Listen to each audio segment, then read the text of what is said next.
हे गाईज, तर आज सकाळी सकाळी उठल्यावर मस्तपैकी देवबाप्पांची पूजा केली. त्यानंतर मला जरा कुर्तीवर मॅचिंग इयरिंग्स घालायच्या होत्या, तर त्या घेतल्या आणि त्या घातल्या.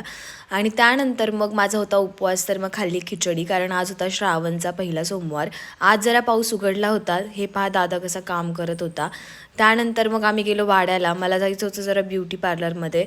मग माझं ॲब्रो वगैरे केलं आणि त्यानंतर मग मी गेले एका दुकानात, कारण मला 7 वस्तू घ्यायच्या होत्या लहान मुलींसाठी आणि देवीसाठी साडी घ्यायची होती, कारण माझ्या उपवासांचं आहे उद्यापन.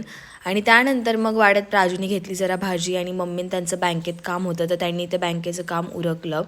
आम्ही गेलो तो प्रिंट काढायला एका शॉपमध्ये. त्याने आम्हाला चिक्की दिली, मग आम्ही ती खाल्ली. त्यानंतर मग आम्ही जरा वाडाने आहेत आमच्या इथे हॉटेल त्यांचं, तर त्यांच्या इथे आम्ही गेलो आणि चिवडा खाल्ला, कारण माझा तर उपवास होता. आणि मम्मीने त्यांनी भजी आणि पाव खाल्ले.